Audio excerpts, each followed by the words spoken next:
तो हेलो मेरे प्यारे बच्चों, कैसे हैं आप सभी। आई होप आप सभी अच्छे होंगे और लगभग पेपर की तैयारी जोरों पर होगी, क्योंकि पेपर जो है बहुत नजदीक आ गया है। तो हम लोग क्या करेंगे, हम लोग जो है एक एक टॉपिक को अच्छे से समझेंगे। तो बिना देरी के जो है हम देखते हैं आज का जो टॉपिक है हमारा, वो है निर्देशांक ज्यामिति। निर्देशांक ज्यामिति में जो है हम लोगों ने पहले सूत्र पढ़ लिया। अब सूत्र के साथ साथ हम लोग क्या देखेंगे, कॉन्सेप्ट समझेंगे, किस किस प्रकार प्रश्न बनते हैं। तो देखेंगे ध्यान से ही। सबसे पहले हम जो है आपको चतुर्थांश समझाना चाहते हैं कि जो है चतुर्थांश, जिसको इंग्लिश में बोलते हैं क्वाड्रेंट्स, ये होता क्या है। तो बच्चों देखिए, एक समतल पर जो है एक क्षैतिज रेखा जब दूसरी ऊर्ध्वाधर रेखा एक दूसरे को काटती हैं, उससे चार चतुर्थांशों का निर्माण होता है। इसको हम एंटी क्लॉकवाइज यानी घड़ी की विपरीत दिशा के हिसाब से जो है इधर से देखते हैं। इसे पहला चतुर्थांश, इसको दूसरा चतुर्थांश, और इसको तीसरा और इसको चौथा कहते हैं। ध्यान देंगे कि जो आपका ये क्षैतिज अक्ष है इसको बोलते हैं एक्स अक्ष। क्या बोलते हैं? एक्स अक्ष। यानी हम कह सकते हैं एक्स डैश जो होगा आपका एक्स डैश जो होगा वो आपका क्षैतिज अक्ष होगा, क्षैतिज अक्ष।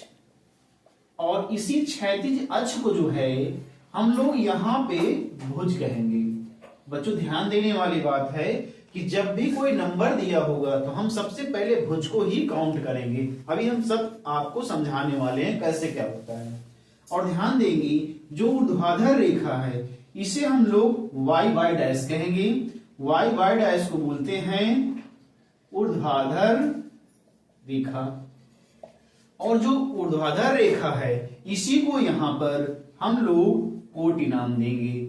अभी बच्चों इस बात को ध्यान देंगे, वाई वाई डैश जो होगा ये कोटि होगा, और आपका एक्स और एक्स अक्ष जो होगा वो आपका जो है क्षैतिज यानी कि भुज होगा। भुज को हम सबसे पहले काउंट करेंगे। और ये देखते हैं पेपरों में क्वेश्चन कैसे बनते हैं। पूछा जाता है कि जो पहला चतुर्थांश होता है उसके नंबर कैसे होते हैं। तो बच्चों देखेंगे उसमें प्लस प्लस दोनों होंगे। अभी हम उदाहरण द्वारा समझाएंगे पेपर में कैसे बनते हैं। और जो आपका द्वितीय चतुर्थांश होता है, द्वितीय चतुर्थांश में आपका जो है माइनस और प्लस, कहने का मतलब सबसे पहले जो है आपका भुज का नंबर लिया जाएगा, उसके बाद ही कोटि का लिया जाएगा। भुज माइनस का है, कोटि आपकी प्लस की होगी। आगे देखते हैं तृतीय चतुर्थांश में आपका दोनों चिन्ह माइनस माइनस के होंगे। क्यों होंगे? सबसे पहले हम भुज काउंट करेंगे, भुज भी माइनस का, और आपका जो है कोटि भी माइनस की है। आगे देखते हैं चतुर्थ चतुर्थांश में जो है प्लस और माइनस चिन्ह होता है। कैसे बनेगा?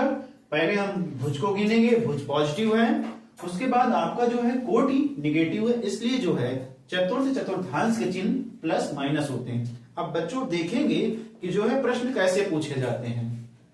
तो सबसे पहले पहला ही क्वेश्चन बहुत बार पूछा गया है कि मूल बिंदु के निर्देशांक क्या होते हैं। तो बच्चों देखेंगे ये जो आपका जो है भुज और कोटि जिस बिंदु पर प्रतिच्छेद करता है उस बिंदु को जो है बोलते हैं मूल बिंदु, और मूल बिंदु के जो निर्देशांक होंगे वो आपके 0 0 होते हैं। अब समझने वाली बात ये है कि जो पहला 0 है वो भुज होता है, और जो दूसरा 0 होता है उसे कोटि कहते हैं। इस बात को ध्यान देंगे। अभी आप देखेंगे प्रश्न कैसे बनते हैं। आगे देखते हैं। एक्स अक्ष के लंबवत कोई भी रेखा, आप देखेंगे ये एक्स अक्ष है, एक्स अक्ष के लंबवत, आप नीचे भी कर सकते हैं ऊपर, जो भी लाइन होगी वो क्या होगी, वाई अक्ष के समांतर होगी। कहने का मतलब ये वाई अक्ष है, अगर लाइन ऐसे जा रही है तो क्या हो जाएगी, वाई अक्ष के समांतर होगी। ये प्रश्न कई बार पूछा गया है। आगे देखते हैं। आगे लिखा वाई अक्ष के लंबवत कोई भी रेखा जो होगी वाई अक्ष के लंबवत, ये आपका वाई अक्ष है। अब इसके लंबवत ऐसी रेखा हो जाएगी, ये क्या होगी, एक्स अक्ष के समांतर हो जाएगी। आगे ध्यान क्या देंगे हम लोग, ऊर्ध्वाधर तथा क्षैतिज अक्षों के बीच का कोण 90 डिग्री होता है। ये बच्चों क्वेश्चन कई बार पूछा जा चुका है कि जो कोटि और भुज के बीच का कोण होता है वो क्या होता है, वो तो 90 डिग्री होता है। आप देखेंगे ये आपका जो है भुज है और ये कोटि है। हर जो चतुर्थांश होता है वो 90 90 90 करके होता है। अब ध्यान देंगे कैसे प्रश्न बनते हैं। जैसे आ गया प्रश्न पूछा जाता है कि 2 और 3 ये किस चतुर्थांश में होंगे, देख रहे हैं बच्चों दोनों पॉजिटिव हैं तो ये पहले चतुर्थांश में चले जाएंगे। आगे देखते हैं, जैसे प्रश्न पूछा गया -2 और -3 किस चतुर्थांश में होंगे, तो देखेंगे बच्चों चिन्ह देख लेंगे, माइनस माइनस, तो माइनस माइनस किस में है, थर्ड वाले में यानी तृतीय चतुर्थांश में है। आगे देखेंगे -4 और 3, -4 और 3 माइनस, उसके बाद जो है प्लस, तो देखेंगे बच्चों ये द्वितीय में हो जाएगा।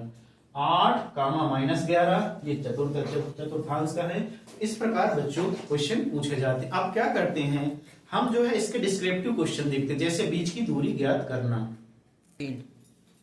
तो बच्चों हम जो है आगे देखने वाले हैं कि प्रश्न कैसे पूछे जाएंगे।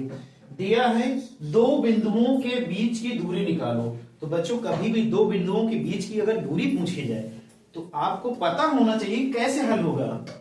हम एक देखो फार्मूला पहले याद करेंगे। माना किसी समतल में 2 बिंदु, पहला मान लीजिए P है, P के निर्देशांक जो हैं x1 y1 है तथा Q के x2 y2 है। तो इससे फार्मूला क्या होगा बीच की दूरी का, अंडर रूट के अंदर x2 माइनस x1 का होल स्क्वायर कर देंगे प्लस y2 माइनस y1 का होल स्क्वायर कर देंगे। अब एक क्वेश्चन के द्वारा देखेंगे सूत्र का प्रयोग क्या है। तो देखते हैं, एक प्रश्न बच्चों पूछा भी जा चुका बोर्ड एग्जाम में। दिया बिंदुओं 8 -2 और 3 -6 के बीच की दूरी क्या होगी।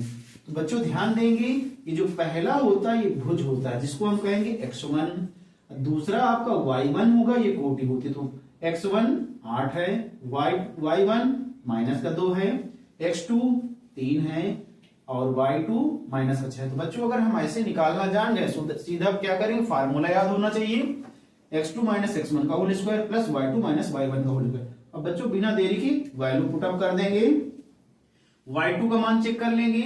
y2 का मान क्या है, y2 आपका सॉरी बच्चों x2 का मान आपका 3 है, माइनस लगाएंगे फार्मूला का, फिर x1 का देखेंगे, x1 जो है आपका 8 दिया गया है और इसका कर देंगे whole square plus y2 check कर लेंगे, y2 आपका जो है -6 है, कॉमा लगाएंगे, सॉरी बच्चों कॉमा की जरूरत नहीं, यहां माइनस लगा है तो माइनस लगा देंगे।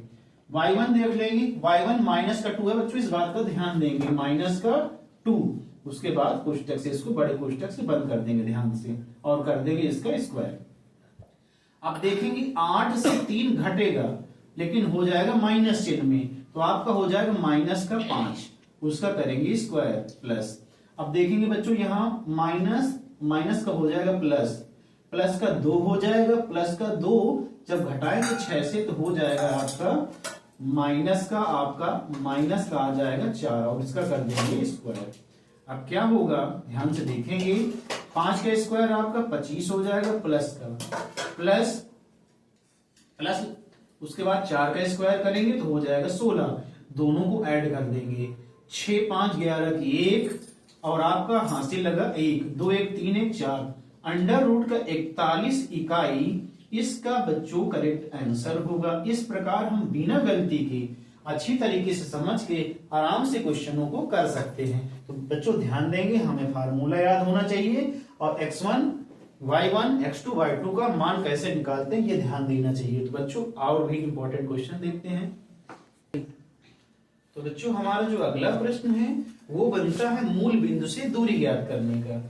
तो यदि मूल बिंदु से कभी दूरी पूछी जाए तो हम क्या करेंगे, 2 वैल्यू दी होंगी, क्योंकि मूल बिंदु में क्या होता है भुज कोट, तो 1 0 0 हो गई, तो फार्मूला बन जाता है अंडर रूट के अंदर x² प्लस y²। देखेंगे बच्चों प्रश्न कैसे पेपर में पूछा गया है। पूछा जाता है मूल बिंदु से बिंदु दिए होंगे आपके 3, -4 की दूरी ज्ञात कीजिए मूल बिंदु से। तो बच्चों क्या होगा, आपको ध्यान ये देना होगा कि कोई भी प्रश्न इस प्रकार का पूछा जाए तो हमें क्या करना होगा, हमें लगाना होगा सूत्र, अगर याद है तो आप आराम से कर सकते हैं। हो जाएगा अंडर रूट के अंदर x² प्लस y²।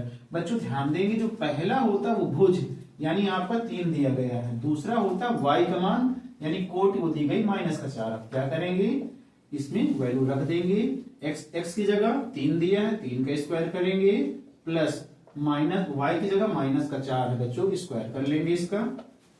तो 3 का स्क्वायर 3 3 को 9 प्लस माइनस 4 का करेंगे तो हो जाएगा प्लस का 16।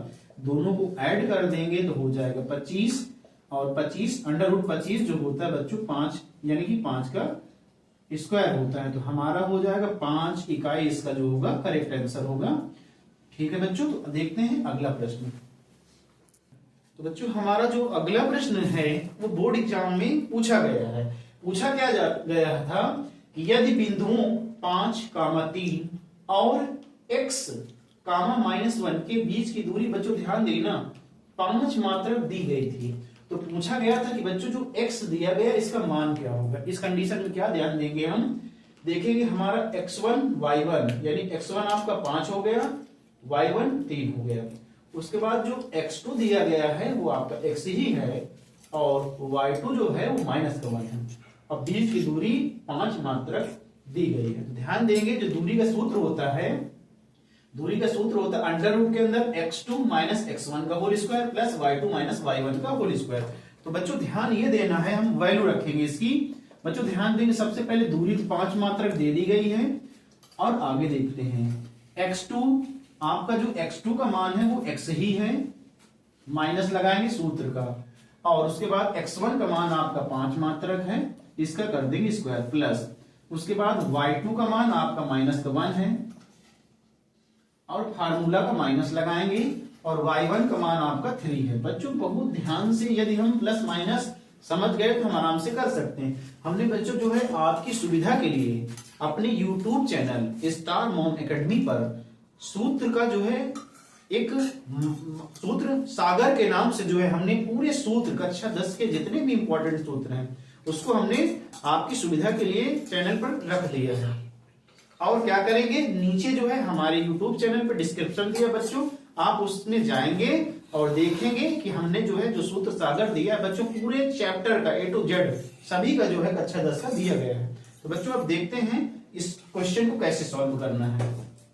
तो बच्चों ध्यान देंगे इसको, सबसे पहले जो है क्या कर लेंगे, ये आपका x - 5 का होल स्क्वायर प्लस, अब ये -3 और -1 आपका जो है जुड़ के आपका बच्चों -4 हो जाएगा, इसका कर देंगे स्क्वायर। ध्यान देंगे अच्छी तरीके से। और आगे क्या होगा, अब बच्चों यहां अगर ध्यान देने वाली बात है कि हम इसको कैसे आसान करें, तो हम क्या करेंगे, बोथ साइड स्क्वायर कर देंगे, यानी बच्चों दोनों तरफ का हम क्या करेंगे, स्क्वायर कर देंगे। तो ये हमारा जो 5 है ये हो जाएगा 25। और आगे देखते हैं आगे क्या होगा। बच्चों ध्यान देना, यदि हम अंडर रूट का पूरे का स्क्वायर कर दें तो बच्चों अंडर रूट से ये स्क्वायर पूरा कट जाएगा, तो आपका बच जाएगा x - 5 का होल स्क्वायर और इसका स्क्वायर कर लेंगे तो -4 का स्क्वायर हो जाएगा प्लस का आपका 16 हो जाएगा। बच्चों ध्यान ये देना कि 16 को अगर हम इधर कर दें तो ये हो जाएगा 25 - 16 बराबर x - 5 का होल स्क्वायर। अब क्या करेंगे, हम 25 से 16 घटा देंगे तो हमारा आ जाएगा 9 और इधर क्या होगा, बच जाएगा x - 5 का होल स्क्वायर। बच्चों अब इधर देख लेते हैं इसको। अब बच्चों ध्यान ये देना कि ये जो 9 दिया गया है ये 3 का है स्क्वायर बराबर आपका दिया x - 5 का होल स्क्वायर। तो बच्चों इससे ये कैंसिल हो जाएगा, हमारा आ जाएगा 3 बराबर x - 5। इस -5 को पक्षांतर कर देंगे इधर तो आपका हो जाएगा 5 3 8 बराबर x। कहने का मतलब बच्चों जो x का मान पूछा गया था तो आपका 8 इकाई या 8 मात्रक आप लिख देंगे। Most and very important question था। तो बच्चों यदि आपको ऐसी वीडियो अच्छी लग रही है तो आप हमारे चैनल को सब्सक्राइब करेंगे, वीडियो को लाइक करेंगे और ज्यादा से ज्यादा दोस्तों तक शेयर करेंगे। ठीक है बच्चों, हमारे चैनल पर बने रहें, ऐसे वीडियो फिर आपके लिए फिर लेके आ रहे हैं।